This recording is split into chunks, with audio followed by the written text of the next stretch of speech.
down, I know you got me, baby. Assalamualaikum warahmatullahi wabarakatuh. Halo semuanya.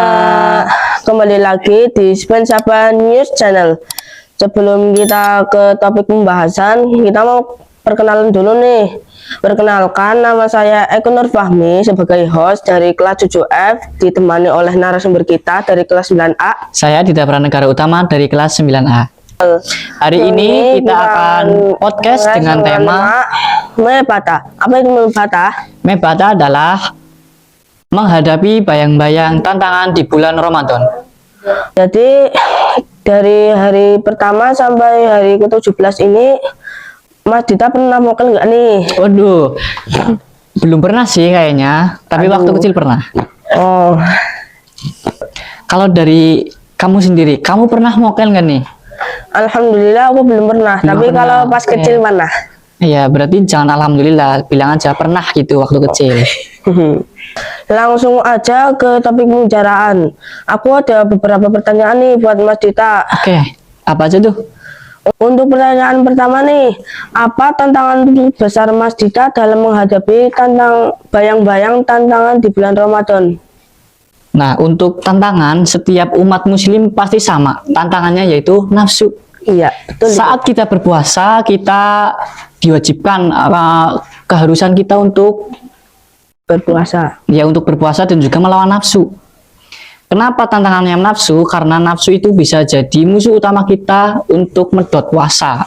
Iya. Salah satunya yaitu tadi mokel. Kebiasaan anak zaman sekarang yaitu mokel sebagai tren. Itu adalah tantangan nafsu dan juga FOMO. Nah, oke, paham? Oke, paham. Pertanyaan kedua, apa saja kegiatan yang dilakukan Mas Dita di bulan Ramadan untuk meningkatkan ketakwaan? Untuk meningkatkan ketakwaan, setiap manusia pasti mempunyai caranya yang berbeda-beda. Iya. Kalau dari aku, itu meningkatkannya dengan cara memperdekatkan diri lagi kepada Allah. Dengan caranya ya, saya menaati kewajiban untuk sholat 5 waktu. Sholat 5 waktu sebagai kewajiban, kadang juga saya masih bolong-bolong nih dalam mengerjakan. Alasannya ya juga belum tentu jelas, mungkin sibuk karena lagi main sama teman-teman dan yang lainnya. Terus juga yang lainnya dengan mendekatkan dirinya itu dengan cara membaca Al-Quran. Mungkin di setiap petang atau sehabis tarawih, bisa juga dengan murojaah. Supaya kita membaca Al-Quran itu tidak terbata-bata lagi, yang otomatis dimana kita mungkin sudah seharusnya lancar begitu. Terus selain sholat 5 waktu dan membaca Al-Quran, ada lagi nggak amalan yang dilakukan selain itu? Selain sholat dan juga membaca Al-Quran, biasanya sih saya isi waktunya dengan melihat konten-konten positif. Misalnya juga dengan dakwah, terus lihat Hafiz Indonesia juga itu salah satunya. Iya. Oke. Cara mendekatkan diri kepada Allah itu bukan cuma tadi sholat dan juga membaca Al-Quran saja, tapi isi juga dengan kegiatan yang positif. Iya, betul. Melihat dakwah, konten-konten yang negatif, yang positif, jangan yang negatif. Iya. Dan juga melihat Hafiz. Nah, dengan kita menonton konten-konten tersebut, otomatis kita punya keinginan di dalam hati untuk meningkatkan kedekatan kita kepada Allah dan juga meningkatkan ketakwaan. Terus pertanyaan lagi nih, apa yang Mas Dita lakuin sambil menunggu berbuka puasa? Untuk menunggu buka biasa sih banyak ya sebenarnya hal-hal yang saya lakuin, terutama karena saya punya adik, jadi saya lebih sering bermain dengan adik-adik saya. Saat sore menjelang buka, biasanya saya menonton bareng adik-adik saya. Nontonnya ya kartun, biasalah anak-anak kecil, nonton Upin Ipin, Boboiboy, dan yang lain-lain. Terus juga biasanya sama teman-teman ngabuburit sore, entah itu jalan-jalan, cari takjil gratis kan sekarang lagi banyak nih. Iya. Bisa juga kita cari takjil yang gratis, keliling-keliling entah di alun-alun atau biasanya di pertigaan-pertigaan mana, entah itu motoran ataupun jalan kaki. Terus selama hari pertama sampai hari ke-17 ini di tempatnya Mas Dita ada buka bersama apa enggak? Kalau dari hari pertama sampai hari ini ke-17 puasa, Belum sih, sebenarnya belum ada yang undang-undang buat buka bersama. Tapi mungkin nanti entah di hari ke-20 ke atas mungkin biasanya di tempatku sih cukup banyak yang ngadain buka bersama. Biasanya pengalaman ya tahun lalu itu di dekat makam Joko Keman, di sebelah timurnya kan ada lahan kosong tuh, udah diaspal. Di situ diadain pengajian sekaligus buka bersama. Jadi dulu ada Gus Azmi atau ya kalau nggak salah itu datang ke Dauhan. Jadi dari pengajian dan juga hadrohan di situ nanti sore jam 6 biasa masuk waktu buka kita dibagiin takjil. Untuk yang pertama itu kita dibagiin kolak. Isinya itu ya ada pisang, ubi dan yang lainnya. Kita buka bareng di situ makan kolak. Terus kalau udah selesai nanti makan berat. Biasanya dibagiin nasi kotak lah. Isinya juga ada ayam, entah itu ayam goreng, bakar dan yang lainnya. Ya. Terus bagaimana sih cara untuk mengendalikan emosi saat di bulan Ramadan, apalagi saat lagi puasa? Emosi itu adalah nafsu dari setiap manusia. Nafsu yang muncul sama aja tadi, nafsu buat kita berbuka sebelum waktunya itu harus kita lawan.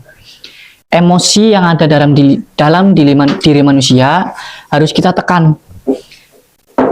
Nabi dan para sahabatnya mengajarkan kepada kita untuk selalu bersabar. Ya. Apapun kondisinya, kita harus tetap bersabar. Meskipun kita dihadapkan nih sama misal lawan bicara kita, nantang-nantang lah intinya. Ya. Yang mengakibatkan kita itu marah. Kita harus bisa mengendalikannya supaya suasananya tetap cair, tetap fresh dan juga nggak ada kegiatan fisik untuk saling memukul ataupun yang lain. Ya. Caranya gimana? Kita bisa dengan mendekatkan diri kepada Allah tadi. Sholatnya jangan bolong-bolong. Perbanyak kegiatan yang positif. Pergaulannya juga harus dijaga. Apalagi di bulan puasa, godaan itu bukan dari setan, tapi dari teman kita sendiri. Oke, cukup? Di kamu sendiri, cara melawan emosi dari kamu gimana? Tipsnya nih buat teman-teman yang lain gimana? Ya, oke. Untuk cara saya sendiri sih, biasanya saya meredakan emosi saya itu dengan berwudu. Kenapa? Karena marah atau emosi itu diibaratkan dari api yang sangat panas. Lalu air wudu itu diibaratkan juga seperti Air ya, yang sangat sejuk. sangat sejuk. Oke. Jadi ketika kita marah atau sedang emosi, itu kita ketika berwudu itu jadinya adem, nyaman gitu. Jadi kita kalau berwudu itu jadinya nggak bakal marah lagi. Aku punya satu pertanyaan nih. Selama puasa, hal positif apa yang pernah kamu lakuin dan itu menjadi ingatan yang sangat melekat pada ingatan kamu? Kegiatan positif yang pernah kamu lakuin, mungkin dari awal kamu berpuasa sampai dengan sekarang. Kegiatan positif yang pernah saya lakuin itu biasanya buka bersama di masjid atau di musola. Kenapa?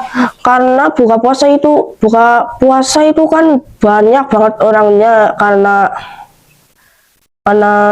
banyak orangnya, jadi kita bisa mempererat tali silaturahmi dengan sesama manusia. Oke. Terus nih pertanyaan terakhir, bagaimana sih cara untuk mendisiplinkan diri untuk selalu membaca sholat tepat waktu dan tadarus Al-Quran? Untuk mendisiplinkan diri agar sholatnya tepat waktu, kita harus merelakan waktu itu. Kenapa merelakan waktu? Saat kita beraktivitas, misal saat kita melakukan kerja kelompok nih bareng teman-teman, jam 12 siang sudah adzan, kita harus merelakan waktu kerja kelompok itu 5 menit untuk sholat.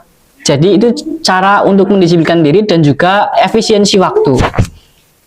Nah, untuk membaca Al-Quran sendiri bisa kita lakukan saat sore ataupun malam hari. Jadi mulai jam maghrib setelah berbuka juga kita bisa membaca Al-Quran. Nanti dilanjut lagi setelah tarawih kita bisa mungkin sampai 1 jam 2 jam dengan target berapa lembar itu untuk membaca Al-Quran. Itu merupakan juga salah satu mendisiplinkan diri. Ya. Mungkin itu saja podcast atau ngobrol santai kita hari ini. Ada kata-kata nggak nih Mas Dita? Pesan aja sih buat teman-teman, jangan ikut-ikutan FOMO mokel. Karena kita harus bisa melawan nafsu itu. Paham? Ya, paham. Oke. Jangan lupa like, comment, and share video ini. Saksikan terus podcast Ramadan bersama Spensaba News Channel. Ya. Cukup sekian. Wassalamualaikum warahmatullahi wabarakatuh. Waalaikumsalam.